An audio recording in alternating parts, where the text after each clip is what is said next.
Well, after a very welcome stop in the Invergarry Hotel, it's time to head along towards Invermoriston.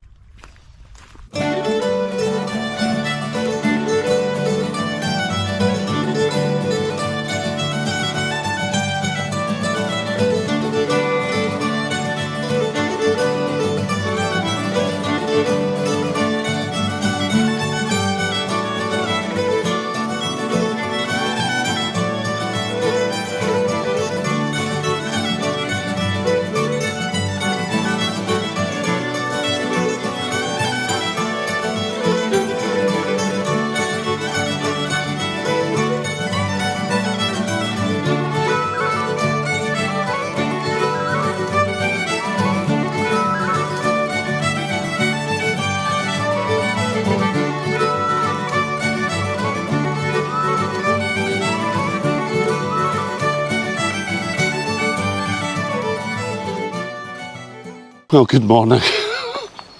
We're heading out of Invermoriston. Feeling much more positive.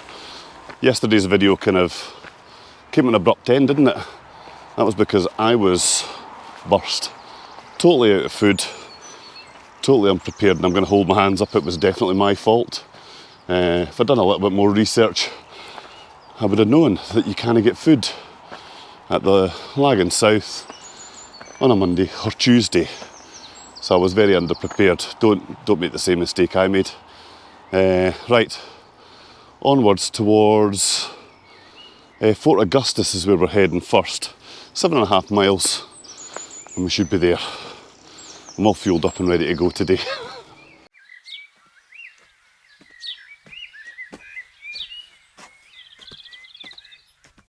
So while we're on this relatively easy wee section this morning, let's talk calories. It's something I definitely got wrong yesterday. So food, calories, it's what's going to get you through the day. Now, there does need to be a bit of planning involved. I messed up yesterday, big style, and it's the first time I've done that. But yeah, these little mistakes can really cost you. And I limped over the line yesterday. Having enough food in your body, your calories, you're going to burn a lot, especially if you're carrying the heavy pack with all the gear in. So yeah, get yourself a good breakfast in the morning. Have snacks to see you through till lunchtime. Have something for your lunch, and make sure there's dinner at the end of the day. Again, if you're suffering with blisters or fatigue, this is the way you repair your body at night when you sleep as well. It's your calories. So yeah, on top of water, make sure you've got plenty of food. Well, that's given me a lift this morning. I've just had a phone call from Scott Darrach. Now, if you don't know that name, you've also not seen my one man in his washing machine video. Scott was the legend that carried a washing machine for the Invictus Games along the West Highland Way, and he's currently up in the mountains in Ireland and has just given me a wee phone call just to see how I'm getting on. So that was great, thanks Scott. That's kind of given me a wee boost this morning. So yeah, we're going to catch up at some point between now and the summer, and I'm hopefully going to get across to Ireland to do a bit of climbing in the hills with him. So yeah, that's been great. Right, we're still along the side of Loch Ness, but just at the top of that hill back there, I was starting to see my first views of Loch Ness. So yeah, we're getting there folks, we're getting there.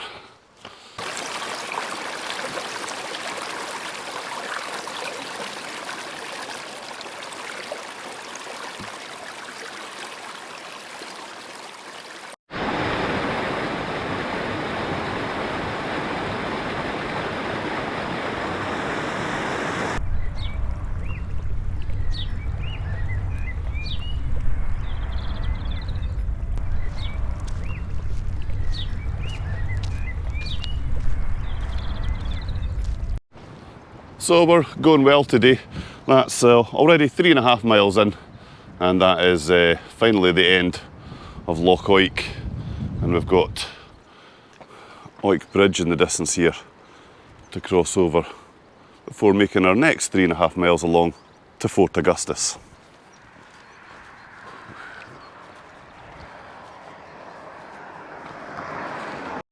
Doesn't appear we have to cross over this bridge, but let's go and have a look at it anyway. Wee information board. The Bridge of Oik. In 1849, flood swept through the Great Glen, breaching the Caledonian Canal behind you and destroying the stone bridge over the river. It took 5 years before its replacement. This bridge was open to traffic. So there you go. That's because the stone bridge behind us on the canal got washed away, and so they replaced it with this bridge. Quite a cool wee thing it is too. So I've been quite amazed by the number of ships that we've seen coming through here. Obviously it's the Caledonian Canal that joins, well, the east coast to the west. And quite regularly going through the locks you'll see these big fishing trawlers heading through. So yeah, it's obviously a very convenient way to get from Inverness over to Fort William and out into the west coast.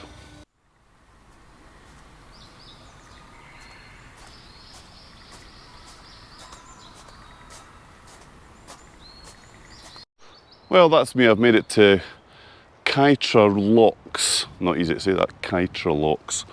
This is where Julian made it to last night. He is a machine, because that's an additional 6 miles on from what I did. And I did, what, 18.5 yesterday?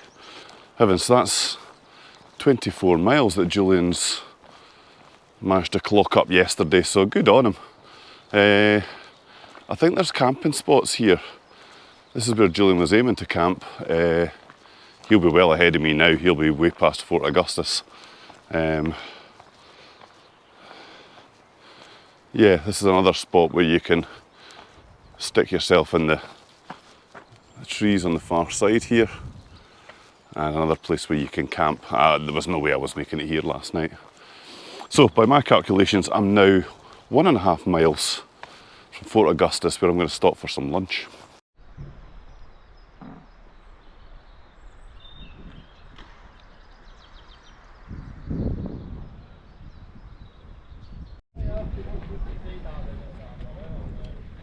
Hi.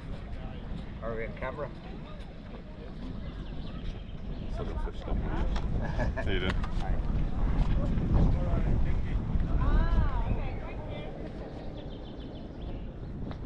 Well, that's me. I've reached Fort Augustus. It wasn't 7.5 miles, it was 8.5. And it looks like it's another 8 on to Invermoriston. So the 15 that I thought I was going to be walking today is going to be more like 16.5.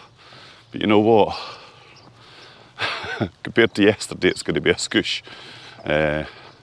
So I'm going to stop here for just half an hour to get lunch.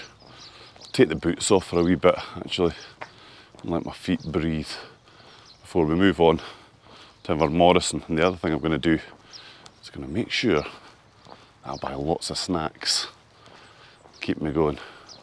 Right, let's go over this lock gate and go and have a look.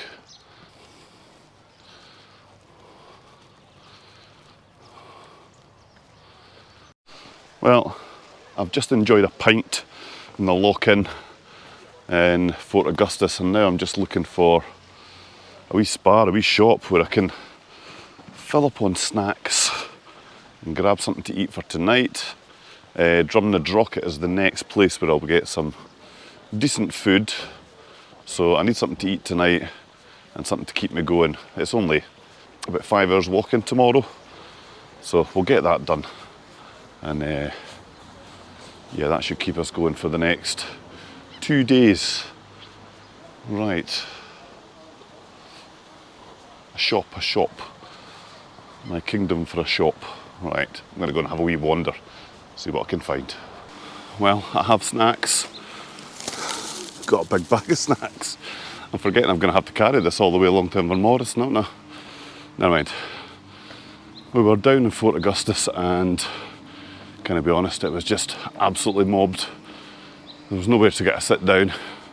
So I'm walking up the hill looking for somewhere with a picnic bench that I can put my bum down on for just half an hour while I eat some of the contents of this bag before cracking on the 8.5 miles to Invermoriston. I think we might be in luck just up here. Picnic table's dead ahead. Well, having spoken to the guy in the pub, and he suggested that there's very little in Invermoriston until you get to Drumnadrochit, I have been to the spa And I have food. I have sandwiches for eating just now. Chicken chorizo bites. I've got crisps. I've got juice. I've got pot noodles. I've got milk. I've got grenade bars. I've got everything in here. Well, saying I was hungry yesterday. So yeah, I filled up down at the spa. I'm going to eat a chunk of this for lunch before I leave Fort Augustus. I've overdone it. I might have done.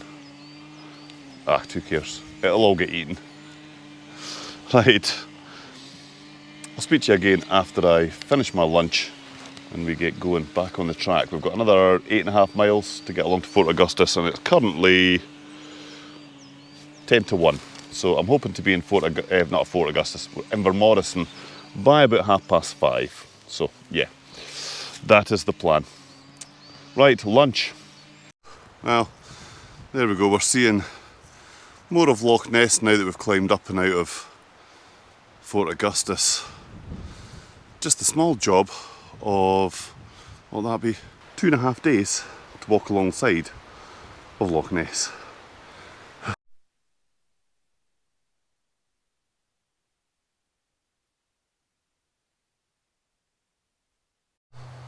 Well, that's me. I need to make a decision now. Am I going on the low route or am I going on the high route? Well, Julian messaged me while I was sitting having lunch and he said the views from the high route were spectacular. So I guess we're taking the high route, and it looks like it's going to take us all the way into, well, nearly into Invermoriston. So that's quite good. Right, time to start sweating. High route it is. Let's go.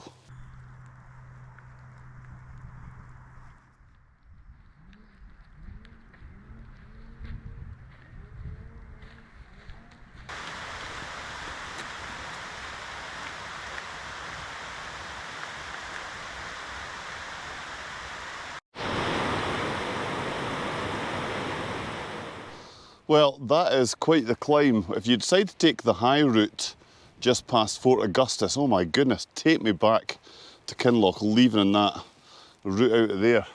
In the background behind me here, you can see all the way back to Loch Oik and back to Invergarry where we started this morning. It's always amazing when you look back on your trip and marvel on how far you've actually managed to travel. Now, I do have still about 7 miles to go today, but look at that. What a view, eh?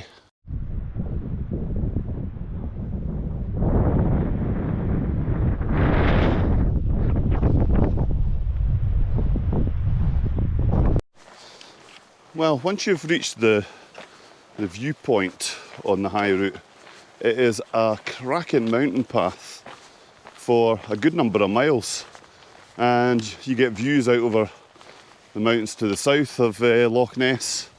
And yeah, it's a wee change up from walking either on forestry tracks or on canal paths. I'm actually quite enjoying this section.